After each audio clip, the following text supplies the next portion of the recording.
you're finally out of undergrad and you're either applying for a job or you're trying to get into grad school. You probably find yourself in one of three situations.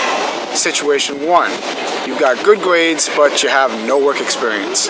Situation 2, you've got a lot of work experience but you have no grades.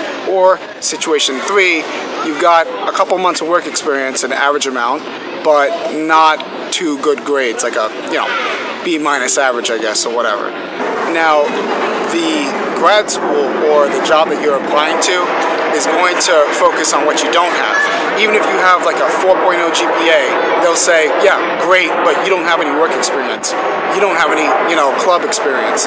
So if you get rejected, which you often will, it's because the jobs that you're applying to and the grad schools you're applying to focus on the negative. It's sad, but it's true. That's confusing enough, but at the same time, you've got employers and professors when you're with them telling you that what you're doing for them is the most important thing you can do in order to advance your career. So with all this confusion, the question comes up, which I'll discuss for fun in this episode, which matters more, GPA or work experience?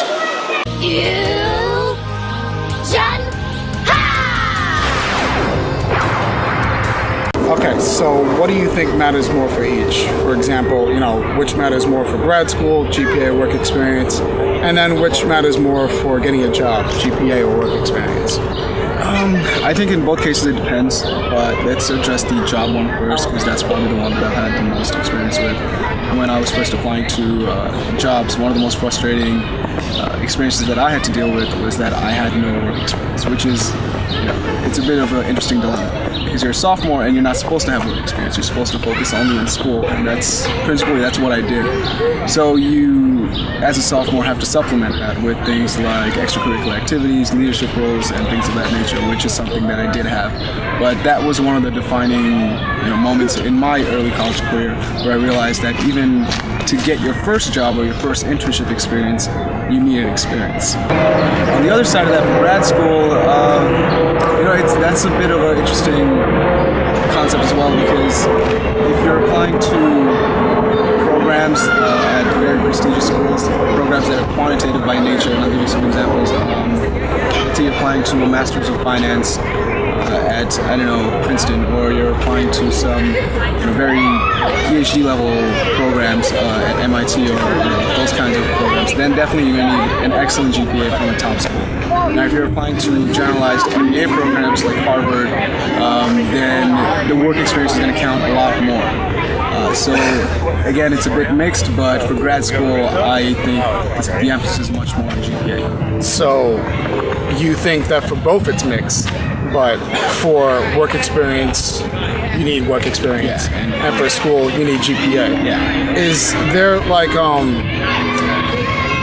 there is there another factor that matters more? Like, for example, if you are in an interview and somebody says, well, yeah, you have a lot of work experience, but, not too good of a GPA. If you can kind of show some charisma, show some personality during the interview, will that factor in more than your grades, at least at that point? Excellent question. Absolutely, without a doubt. Especially in areas of finance that deals with client interaction. And what I mean by that is if you're working in, let's say, a sales role, which a lot of these big banks, they have sales roles for interns as well as full-timers. If you're working in roles where you have to interact with clients either on the phone or via Skype or in person when you're doing deals, then you're going to need charisma, and that's one of the first things they're going to need. I mean, it seems like school is supposed to prepare you for, getting a job and all that, but to me, it doesn't really do that. There are just so many other factors that matter. It'll teach you the basics, like certain things that you should do, but a lot of the classes don't pertain to what you're going to be doing. And a lot of,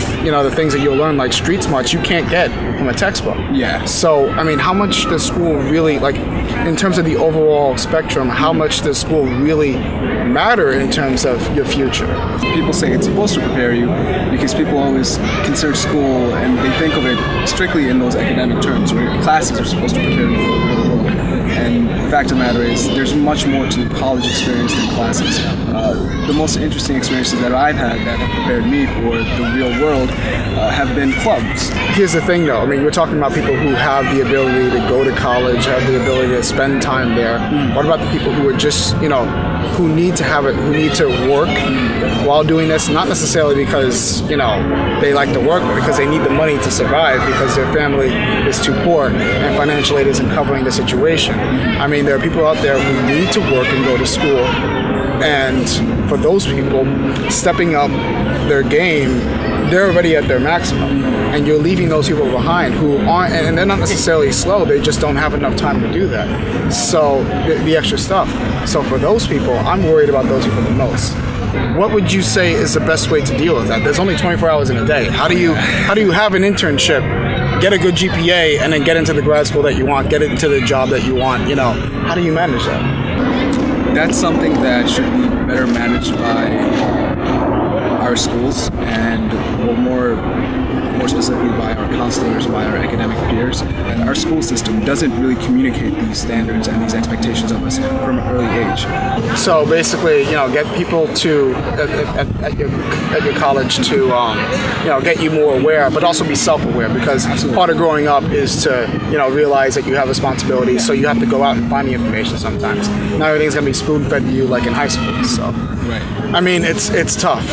The way I look at it is that GPA matters, work experience matters. You can say that one matters more. We can debate that and say, yes, you should focus on this. But in the end, if you only do one of the things, if you don't do, any, internships and you just focus on your GPA, you're not going to get anywhere. If you just focus on work, you're not going to get anywhere. So you've got to find a way to balance the two of them. It's unfair. The standards have become, really high, and there are positive, negative ways of looking at it. But the best you can do, even if you know that, there's only 24 hours in a day and you can't do all that stuff, you have to do the best you can.